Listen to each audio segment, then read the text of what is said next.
Alors, il y a des exemples que j'ai oublié de fournir quand on parle de la question de l'astrologie. C'est le sport. Le sport de compétition. Que ce soit le football, le rugby, le handball ou la boxe. Dans la boxe, on a des rounds qu'on n'a pas ailleurs. Par exemple, au tennis, il n'y a pas de durée déterminée. Par contre, en boxe, le round fait un certain temps. Je ne sais pas combien de temps il fait. Enfin, il y a un temps, et dès que ce temps est écoulé, toc, on arrête et on reprend. On s'arrête, on fait une petite pause et on redémarre. Au football aussi, il y a l'arbitre, il est l'horloger, il est celui qui est le gardien du temps, pas du temple. Et 90 minutes, c'est 90 minutes.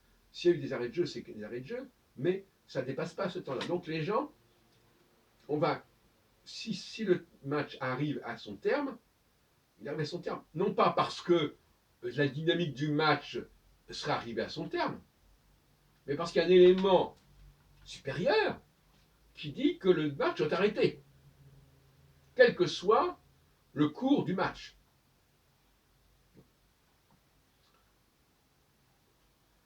Et ça, c'est une leçon d'astrologie. De la même façon, mais c'est encore plus flagrant pour le sport, que voilà, les saisons ont une durée limitée. Que le jour, par rapport à la nuit, et la nuit par rapport au jour, ont une durée limitée. Et l'astrologie ne dit pas autre chose. Elle nous dit que si les changements se produisent, ce n'est pas tant parce que les gens ont fait ceci ou cela, c'est pas tant parce qu'il y a eu telle et telle cause qui a produit ceci ou cela. Non, c'est parce qu'il y a un calendrier rigoureux qui existe. Mais c'est vrai aussi, par exemple, pour les élections, quand le calendrier électoral. C'est vrai aussi, par exemple, pour la retraite. Voilà. À tel âge, toc, on part à la retraite. Terminé. C'est pas la question de savoir où en est la carrière, c'est terminé. Pas toujours, mais dans bien des cas, c'est comme ça. Et pour les élections, ben c'est pareil. Un président de la République qui va devoir se représenter à un moment donné, qui ne correspond peut-être pas du tout à la dynamique de son mandat. Peut-être qu'il est en train de faire des choses très intéressantes, qu'il a engagé des réformes importantes, et qu'il aimerait bien les poursuivre, mais toc, il y a une nouvelle élection. Donc il ne faut pas non plus se voiler la face.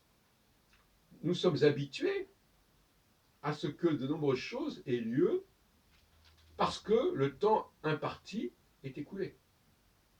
Mais quand on parle de la vie, justement le grand problème, c'est que quand on sort de ces schémas, le match de foot ou le match de boxe ou le calendrier électoral, là on est complètement perdu. Là il y a plus on ne connaît pas d'autres timings, on ne connaît pas d'autres structures de temps. Donc on va dire c'est la faute à lui. Il s'est passé ça parce que voilà, ça pouvait plus durer. Alors ça c'est merveilleux. Est-ce que dans un match de foot on dit on a arrêté le match parce que ça ne pouvait plus durer? Non, on arrête le match parce que les 90 minutes sont écoulées. Mais là, en politique, on va dire parce que ça ne pouvait plus durer, parce qu'il y a eu la goutte d'eau qui faisait déborder le vase, parce que ça s'est accumulé, parce que ceci ou cela. Donc c'est complètement décalé. Et c'est d'autant plus amusant que les gens connaissent très bien le football. Donc eux, ils sont quand même habitués à ce schéma-là, que les choses doivent s'arrêter parce qu'ils doivent s'arrêter.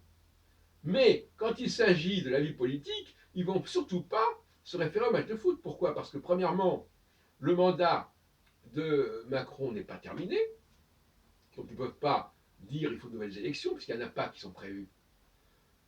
Donc, on ne peut pas dire il faut arrêter parce que c'était prévu comme ça, ou parce que le temps imparti s'est écoulé.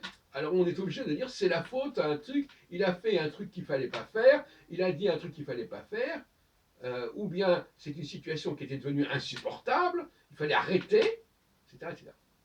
Et donc là, il y a deux discours qui s'enchevêtrent, qui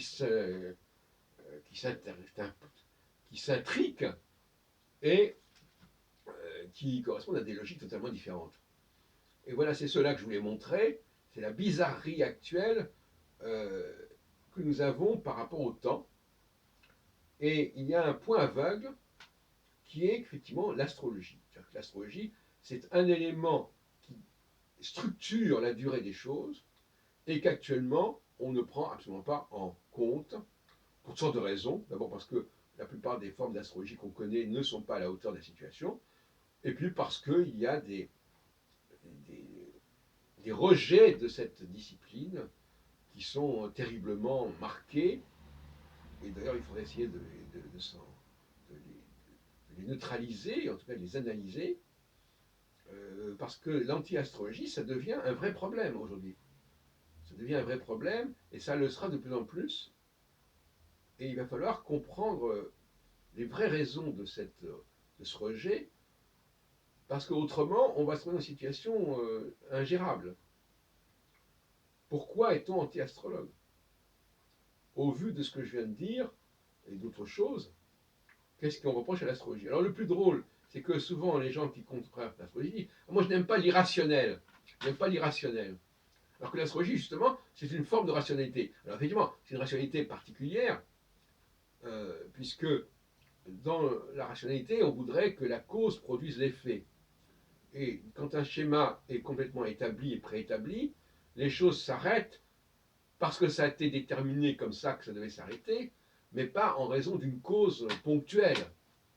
L'astrologie n'est pas dans la cause ponctuelle de un tel Macron a eu le malheur de dire tel mot, il ne fallait pas le dire, etc. Non, ça, si c'est ça la rationalité, alors là il y a un problème. Donc, rationalité, moi je dis que l'astrologie est du côté de la rationalité, et ce sont les anti-astrologues qui sont du côté de l'irrationnel.